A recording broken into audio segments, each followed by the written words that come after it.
Say, kids, what time is it? It's kind of like watching TV, but, in your car. 100.7 The K, Mike the Intern, Jay Stevens. This is Dark Side of the Stream, episode 145. And this might be the first episode that I didn't have to goof with my phone when we started. It went straight in. I don't know what happened. Went straight in. I don't know what happened. He looks good. Do I look connection's good? I don't think I look good, but We sound I was good. going to start doing this with sunglasses and a hat. What happened? He did it last week. He brought it. Forgot. This week, he's like, screw it. This week was my pick on the 145 episode of Dark Side of the Stream, a documentary about one of my favorite actors, just all around people in the world, star, the history of the world, Arnold Schwarzenegger. Player. Yeah. It's called Arnold. It's on Netflix, came out a couple weeks ago, and it's an incredible story. They break it up into 3 parts. Beautiful. Weightlifting, actor, politician, because really he climbed all 3 of those summits. As far as you can go. Like, and obviously, if he was American born, he could have run for president. And I'll tell you right now, if he was, I would have voted for him, and I'm sure you would have. And the rest of the world. Amend the rules and just let it happen. That's going to open the door for some, because ultimately, I think the reason they wrote that in was because if you're American born, the thought is you're going to protect America. But if you're born in another country and you come in, your allegiance might be to that country. You never know. But again, that Constitution was written a long time ago and it could be changed. But we're talking about Arnold, and in the first episode they do nothing but talk about his bodybuilding career, which is just unbelievable. I'll start as a kid. When I played football and baseball and basketball and everything in sports, I did weight training, and pumping iron was where it started. My dad got me into that stuff. We followed Arnold's weight training program that he came up with. What? Did all 3 Mike weights. Yeah. And again, now the thing that is disappointing, because I didn't know that he did use steroids until this documentary. I had no clue. I thought this whole time he did that on his own. Come on, Mike. I know. And again, I never heard you never hear, when it comes to Arnold, you never hear the word steroids ever. It sounds like he just kind of went light on it. He did. He used it with doctor, and at the time period, it was a thing. People used it. They still do. And it was a doctor prescribed thing. They would let him do it for 4 months, right into competition, and then he would quit for the year. We'll never do it again. There are guys that do it every day. So there's a whole difference between how he did it with doctor's care. And again, it wasn't like the guy was just taking steroids. He'd work out for 30 minutes and he got huge. No, he was on it 3 to 4 times a day. Yeah. When he talked about his workout routine in Austria, when he would write his sets on the wood, what a beast, bro, and then just mark it as he would go down. It's just the drive. Yeah, I was just gonna say the dedication, dedication and drive in everything that he did. Yeah, everything he did, and does. And it's crazy because his brother died when he was 71, drunk driving accident, and he makes the comment that what made me who I am is what destroyed him, because he was a lot more fragile of a person. Yeah. He was more sensitive, and it ended up killing him. And in the same person, it just changed. It just made me push and push and push and push and push and push. And that footage of him talking about how his dad died in the 70s, and he's talking about how it doesn't affect him because he doesn't let emotions affect him. Yeah. Eventually, he had to, and that's when he became an actor. After he won Mr. Olympia countless times, he won. He just said, I got to let somebody else win, or I'm just going to continue to win it. And it doesn't mean anything to me anymore. But just to see his progression from a farm kid in Austria to working in a gym, sleeping in a cot, thinking it's the best thing in the world, to basically getting found, moved to LA, starts working at Venice Beach, Gold's Gym, all these stuff. And the guys that he worked with, they love him. Everybody's a very likable guy. Everyone loved him. Yeah. And he talked a lot of trash early on, but he had a word for it. It was like a German Shmee. That was what it was. BS. Yeah. BS. Yeah. That's true, man. That's what you got to do. It helps your confidence. Yep. And he was also very, very forthcoming when he said, that's what I put out there. That doesn't necessarily mean that's what it's inside. It's one of those things that the persona is different. He knows about the performance aspect of everything. He had a lot of good people that helped him along the way, and we will talk about his next endeavor, the actor. Arnold. Next, Dark Side of the Stream on 104.7 The Cave. 104.7 The Cave. Mike the Intern, Jay Stevens back in the studio. It's Dark Side of the Stream, episode 145, discussing the documentary series Arnold on Netflix. So, episode 2 talks about the summit Arnold climbed being an actor. Which is a really good example of people say, look, you're never going to be an actor. You're a bodybuilder. You don't speak English. Your accent's you're not, fit. yeah, you're not going to work. There's no way you can be a leading man. And There's he no could way. have gone, yeah, you're right. And just then, but he says, no, you know what? I'm going to do it.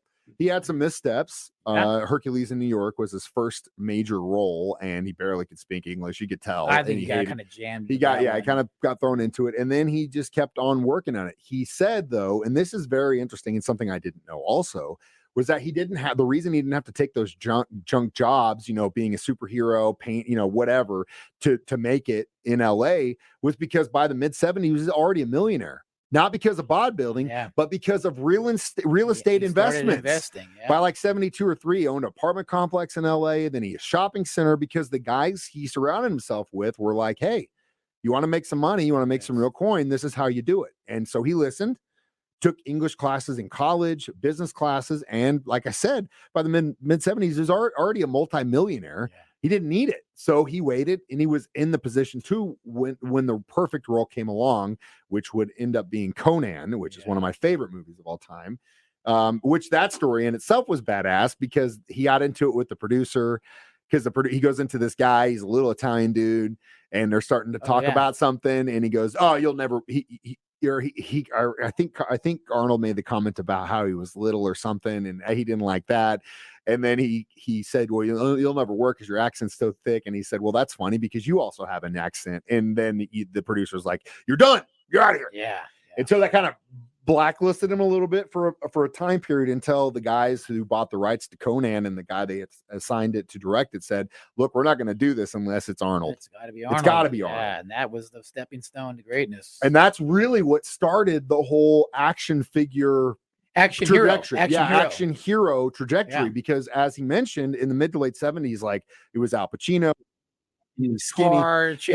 There wasn't no big burly dudes beating each other, killing each other, and all this stuff. It was also cool seeing how him and Stallone had this competition going. Yeah. Oh, he killed that many people, I'm going to kill this many in this movie. Yeah. Oh, he's got that gun, I'm going to have this gun, I'm going to have a rocket launcher. Yeah, it was great. The line that Sly says, he's like, I would have thrown him over a cliff if I could, but I just couldn't find the cliff, which that's a great line. But again, that started the whole trajectory, those two guys. I mean, and it just completely flipped the world.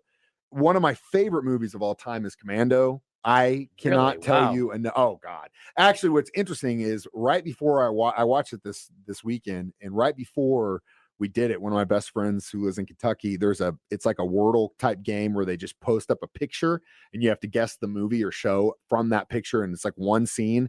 And he just sent me back. He goes, you'll be so proud of me. I got this on my first guess. And it was the House of Commando, just that shot. And I mean, I knew immediately. It's my favorite. It's one of my favorite Arnold movies. It's just so damn good. He kills everybody. If you ever want to get really drunk, play the Commando drinking game. And every time Arnold kills somebody, you have to take a drink. Oh, wow. You won't make it 30 minutes, 45 minutes. Wow. There's no way. Yeah. It's good. There you go. But that actor portion was incredible. The ups and downs, how he, had to kind of learn how to deal with box office failures. You know what I mean? Critics, right? Stuff like that, because, he was very, very crucial on himself, and then had to understand that, sometimes things work and sometimes they had him branch don't. out and start doing comedy. Comedies. I could be a comedy Twins, actor. which was great. Right. Junior, not so good. But we will talk about the third summit Arnold Schwarzenegger climbed, The Politician, next, Dark Side of the Stream on 104.7 The Cave. 104.7 The Cave. Mike the Intern, Jay Stevens back in the studio. It is Dark Side of the Stream, episode 145. Arnold. All right. So he makes mention of this multiple times in this docuseries. He references climbing summits. So the first summit he climbed, of course, was the bodybuilding one. Got to the top, looked over, and saw another one. And that was the acting summit. Then he climbed that one, became a leading man multiple times over, multiple huge movie successes. I mean, just box office smashes. More money than you could ever for a guy who was already a millionaire. Like, he just wanted to prove that he could do it. I piled it on. Once he was done with that, he looks over and he sees another peak. And this is the world of politics. And now he had been aligning himself with a lot of Republicans for years. Well, and he was, and then he married a Kennedy. He married a Kennedy. So he was both parties, right? In both well, parties. yeah, which is interesting. Like you know, like really, really, really liberal East Coast, like Kennedy family. And then he also aligned himself with Ronald Reagan. He was buddies with him. Yeah. A lot of those guys out in California because he was obviously an actor and worked in those circles. Then in the late 80s and early 90s, he was like the ambassador for fitness under George Bush Sr. And then decided, screw it, I'm going to be a senator. And won. And ran his term. Yep. And we'll go back to what we said in the beginning. If he would have ran for president, would you have voted for him? Yeah, I think he would be the guy, man. He just makes it happen. And he joins both parties to, both sides. He was work with both sides and get them to, that's the move. That's the move, and that's what people aren't doing now. Maybe this Robert F. Kennedy now is trying to do that. So let's see if he can do that. But working both sides together is the move, not separated. No. And that's the problem, I think, in which we never really ever talk about politics. We try not to anyway. But that's, I think, the real big issue right now is that both sides right now are so damn loud. They're so polarizing. But those are the complete opposite sides of the spectrum. Most of us are right in here. Yeah, some of us agree. Yeah, that actually makes sense on both the sides conservative got some good side, points, right? And that actually makes sense on the liberal side. I think people are coming around. I think people are coming more around to that idea now. It's not so black and white like the polar opposites want you to believe it is. It's not all yes or all no. It needs to be kind of a mixed bag. And Arnold is that way. Yes, he is a Republican on the ballot, but at the same time, that doesn't necessarily mean he doesn't have a bunch of liberal views either. Yeah, he did. He was smart about it. He was. And it wasn't a case of where a guy played both sides just to see which way he comes out on top. He truly was just a middleman. He was just he did what he thought was right. And he was the slickest too, because when they started throwing sex scandals at him, he was like, "Hey, yeah, I worked in Hollywood. I probably done some stuff that I shouldn't have done. I'm sorry, but it's just, Yeah. I was kind of surprised. He owned it, man. I was surprised they went there, but I was like, they have to eventually, because how could you not tell this guy's life story without talking about some of the things that he did in the muscle-bound celebrity circuit, in the Hollywood acting in the 80s? Come on, that stuff, went on, Oh, I'm sure. Crazy wild it's so funny because I saw a video of Dolph Lundgren over the weekend, and he was talking about coming back and getting back into Hollywood with like the Expendables, and that period of time from like 97 to like 06 or 07 where he didn't work at all because he had just been out of Hollywood, went to Spain, kind of got out of it. And he was talking about how his wife's credit card bill was like $60K a month.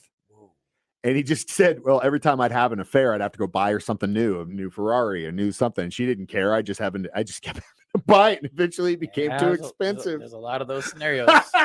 I love you, Dolph.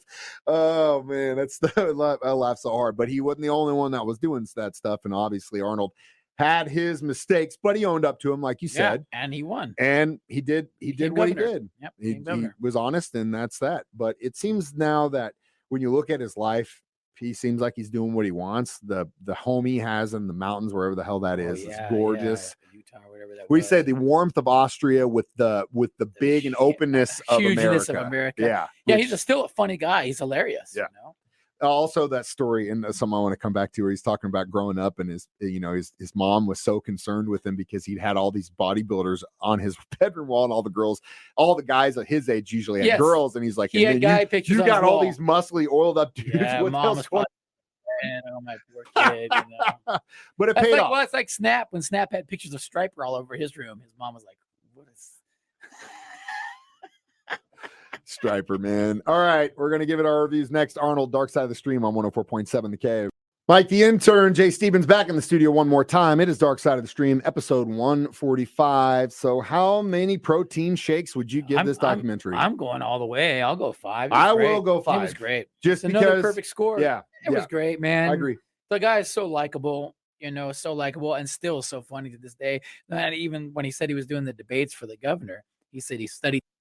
And if there was subjects he didn't know, he had his comedy writers write one-liners, and he would throw one-liners out there and joke. Dude. Smart guy. What can you say, man? Somebody called him the most calculating individual they ever met. Hey. And it seems like that his brain just works differently. He's the man. Yeah. We could all learn something. Yeah. And not there are some things that he said that I was kind of like, you're going to have to do, like with you still kind of get the feeling that he doesn't process his emotions, like yeah. in a, I don't want to say a healthy way, because I think it's relative. Like how you process your Right. emotions is relative to you, as long as you're not Each his harming own, yourself or harming each his any of own, us. right? Yeah. But you can still kind of get the gist that the dude, he has some things that he really hasn't come to grips with, but he won't. He just moves forward, He just moves forward, yeah, moves forward, moves forward, and hopefully it never comes back to bite him in the ass. But Arnold, thank you so much for the movies. Thank you for the awesome documentary. That's great. Good pick, So Mike. good. Good It's so pick, great Mike. to watch it. Made up for some of those dumpers. And every time I watch these things, I'm like, oh God, I gotta watch Commando again. Well, oh God, I gotta watch I'll Terminator. tell you, I probably never would have watched this one, if you wouldn't have told me to. So I'm glad you did. I'm glad that I did too. That's why we do this, because we find hidden gems. Yep. That, probably a lot of people listening would never watch it. No, Watch it. and It's good. Speaking of a lot of people listening, everyone has reached out to me in the last week about whether or not I'm going to watch the next documentary Jay's going to pick. Jay, what are we watching next week? I feel I'm stealing a pick because this one is right up your alley. Quarterbacks, Mahomes, Mariota, and Kirk Cousins. So it's good. It's on Netflix. I'm a few episodes in, and it's awesome. I'm excited to watch it. I know from what everyone's told me about it that we're very lucky to have Patrick Mahomes as our quarterback, and that's how I feel. I'm excited to watch it. And now, yes, guys, we're going to watch it. Next episode, Dark Side of the Stream, will be about quarterback. You can always stream these live at 9 a.m. on Facebook or YouTube. Listen to it during my show at 9 a.m. or Jay's show at 6 p.m. or as a podcast on our 104.7 The Cave app. I'm Mike the Intern. That's Jay Stevens. We watch movies so you don't have to. Dark Side of the Stream on 104.7 The Cave. We'll be back.